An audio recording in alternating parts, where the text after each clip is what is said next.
Hello students, welcome back to my channel. As you know that my self Anoop Rajput और आज हम लोग fundamental of science पढ़ने वाले हैं। तो क्या आप बोलिए जी, क्या आप लोग रेडी हैं? आज हम लोग फंडामेंटल ऑफ साइंस की बिगनिंग करने जा रहे हैं। बोलिए जी, क्या रेडी हैं? क्या रेडी हैं? Are you ready? एक नई एनर्जी, नई ऊर्जा के साथ हैं, एकदम मस्त हैं, हंसते रहिए। ठीक है, देखिए जी, बेसिक चीज़ें, क्योंकि हम लोग हमारे विनीता मैम जी कहती हैं कि your root is strong then your fruit is also strong. पहले ही बोलता हूँ, योर लोग, हमारे गांव में लोग क्या कहते हैं, अगर नींव मजबूत है तो घर मजबूत रहेगा। अजी हम लोग क्या करते हैं और बहुत सारे लोग गलतियां करते हैं जी। देखिएगा जी, बहुत सारे टीचर्स अगर मेरे वीडियोस को अगर देख रहे हैं तो मैं उनसे रिक्वेस्ट करूंगा, सर प्लीज़ आप उन बच्चों को सबसे पहले बेसिक चीज़ें ये बताइए कि सर वो आप जो सब्जेक्ट पढ़ा रहे हैं, सर वो सब्जेक्ट क्यों पढ़ा रहे हैं, सर उसकी बेसिक नॉलेज दीजिए। आप साइंस पढ़ा रहे हैं तो सर बोले पहले उनको बच्चों को सर साइंस क्या होती है। फिजिक्स पढ़ा रहे हैं, सर फिजिक्स क्या होती है, क्यों फिजिक्स पढ़ते हैं हम लोग। केमिस्ट्री पढ़ते हैं तो केमिस्ट्री क्यों पढ़ते हैं, कैसे केमिस्ट्री नाम पढ़ा, केमिस्ट्री क्यों पढ़ा, केमिस्ट्री कहाँ से आई, उसके फादर कौन थे, मदर थे, क्यों पढ़ते हैं केमिस्ट्री सर।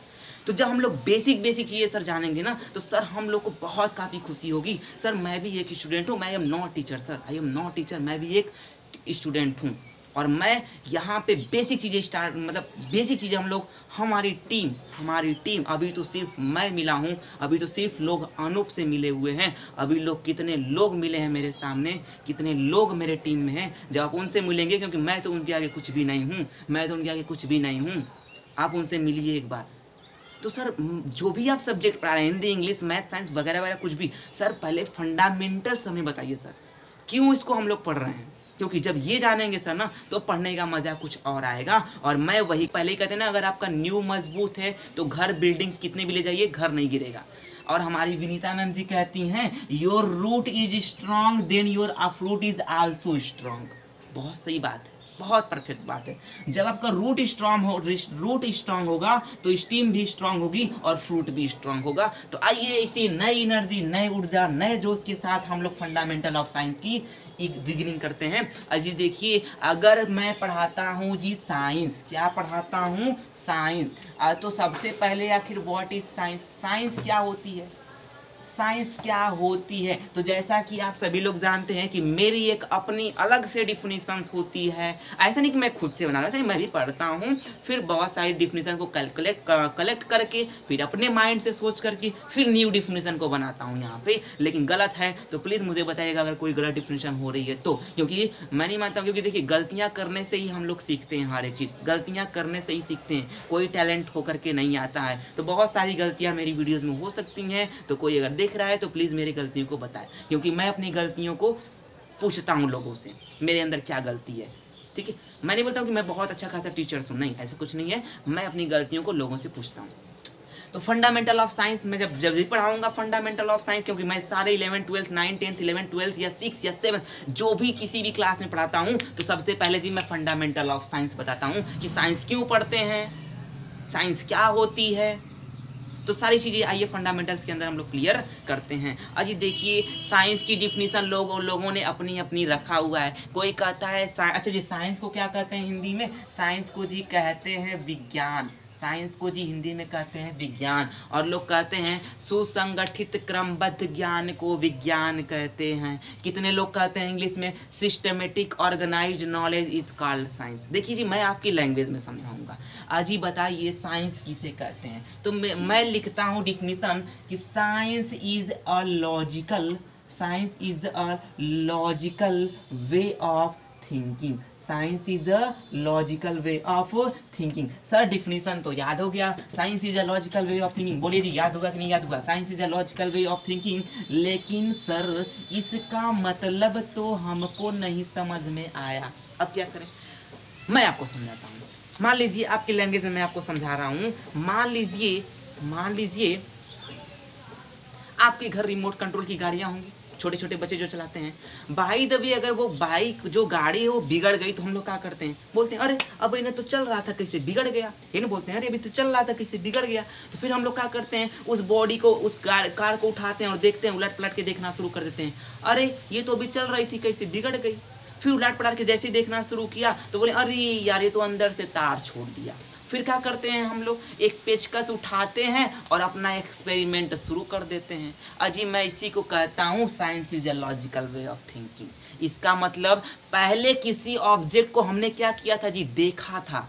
उस गाड़ी को हमने क्या किया, जब चल रही थी बिगड़ गई तो वही ना बोले कैसी बिगड़ गई, तो पहले हमने देखा, फिर क्या किया, अब उलट पलट के देखने लगे, यानी कुछ सोच रहे हैं ना, सोचे और समझे, फिर उसके बाद एक्सपेरिमेंट करना शुरू कर दिया। देखिए जी, हमने तार इधर पूरा उलट पलट के जब देखना शुरू किया तो हमने बोला ये तार छोड़ दिया अंदर से, तो हमने क्या किया, किसी ऑब्जेक्ट को पहले देखना, किसी ऑब्जेक्ट को पहले देखना, फिर सोचना और फिर समझना और फिर उसके ऊपर वर्क करना। इसी को कहते हैं जी science is a logical way of thinking. इसी को कहते हैं science is a logical way of thinking. अच्छा जी, अब लॉजिकल वे का मतलब यहाँ पे ये कि किसी के बारे में अगर सोचो और समझो तो ऐसा नहीं कि आप पेचकस उठा लिए तो आपको जो स्क्रू होता है, जो पेंच होती है, उसको खोलने का आइडिया ही नहीं पता हो।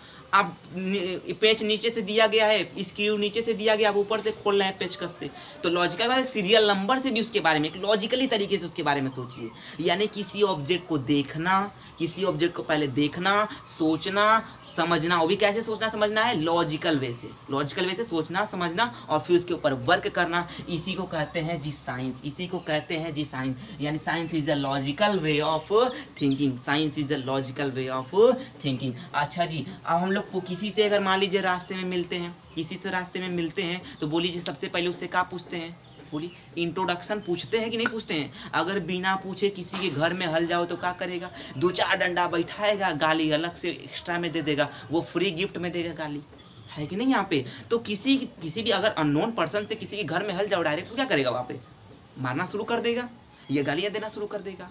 तो उसी प्रकार से कोई भी सब्जेक्ट, अगर आप कोई सी भी सब्जेक्ट का इंट्रोडक्शन लिए बिना उसके अंदर इन्वॉल्व करोगे, जाओगे, तो जाहिर सी बात वो सब्जेक्ट तुम्हें समझ में नहीं आएगा, नहीं समझ में आएगा और नहीं समझ में आएगा अगर अच्छा टीचर्स ना हुआ तो इसलिए कोई भी सब्जेक्ट पढ़िए, हिंदी, इंग्लिश, मैथ, साइंस, कोई भी टीचर पढ़ाए उससे पहले पूछिए सर ये सब्जेक्ट क्या होता है। तो हम लोग ने साइंस से मिला, पूछा साइंस तुम्हारा नाम क्या है, तो कह रहा है कि science is a logical way of thinking. मैं एक लॉजिकल वे ऑफ थिंकिंग हूँ, यानी मुझको पहले देखो, फिर मेरे बारे में सोचो समझो और फिर मेरे ऊपर वर्क करो। इसी को कहते हैं जी साइंस। फिर अच्छा हम लोग किसी से मिलते हैं, पूछते हैं तुम्हारा नाम क्या है, नाम बता दिया, फिर पूछते हैं तुम्हारे भाई बहन कितने हैं। यानी अब साइंस से मिलेंगे और पूछेंगे how many branch of science, how many, यानी मैं लिखता हूँ यहाँ पे TH, there are mainly 3 branch, THR, they are mainly 3 branch, BRANCH, branch of science. Science की कितनी ब्रांच होती है, मेनली 3 ब्रांच होती है। अगर कोई टीचर कह रहा है कि there are 3 branch of science, there are 3 branch of science, तो देखिए जी मैं तो यही कहूँगा कि वो भूल गए हैं कुछ।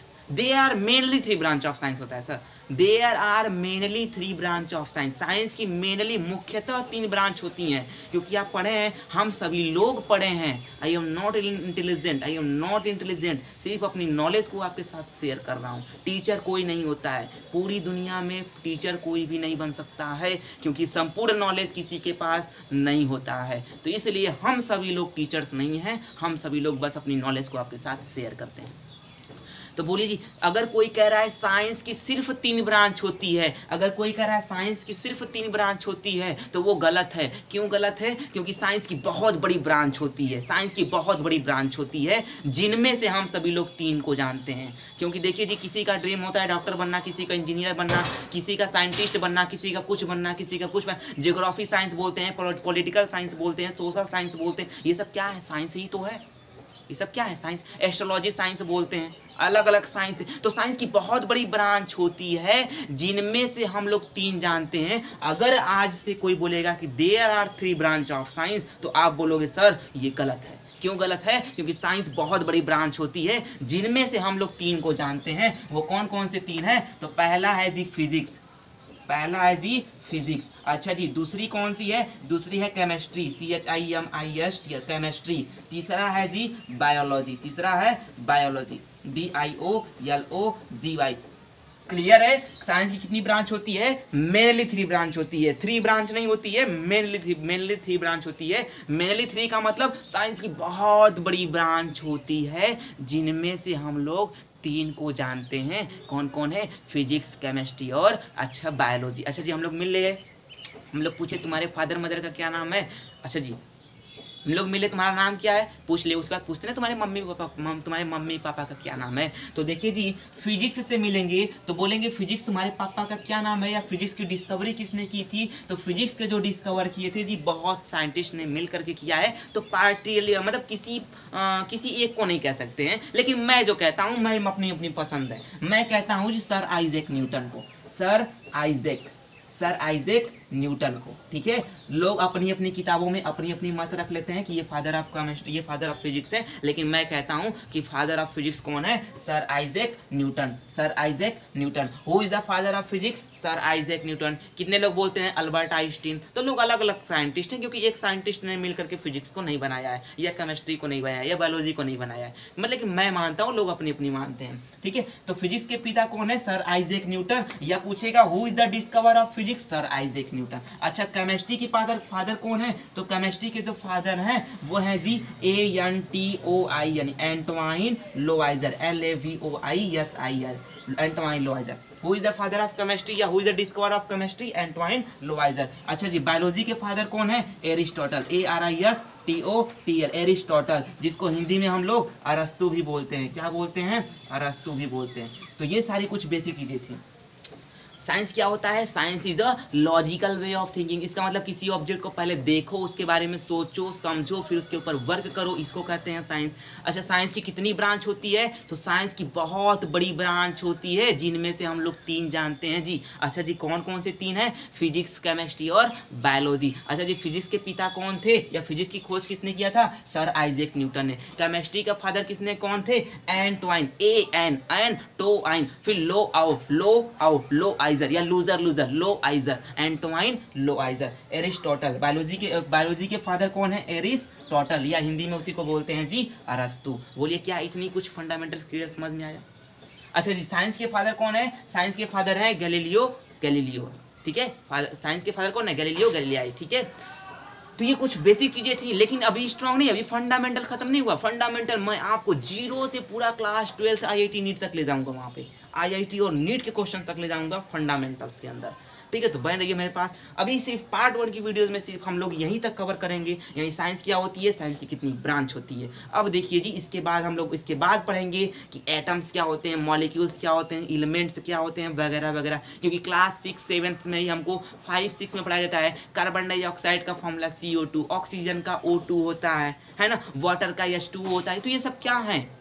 ये H2O CO2 O2 क्या है? ये सब जो नहीं जानेगा कहेगा ABCD है, यही ना कहेगा ABCD है। लेकिन ये सारी चीजें हम लोग फंडामेंटल्स के अंदर क्लियर करेंगे। लेकिन पार्ट 1 की वीडियोस में फिलहाल इतना ही। मिलते हैं नेक्स्ट वीडियो में, तब तक के लिए बाय बाय।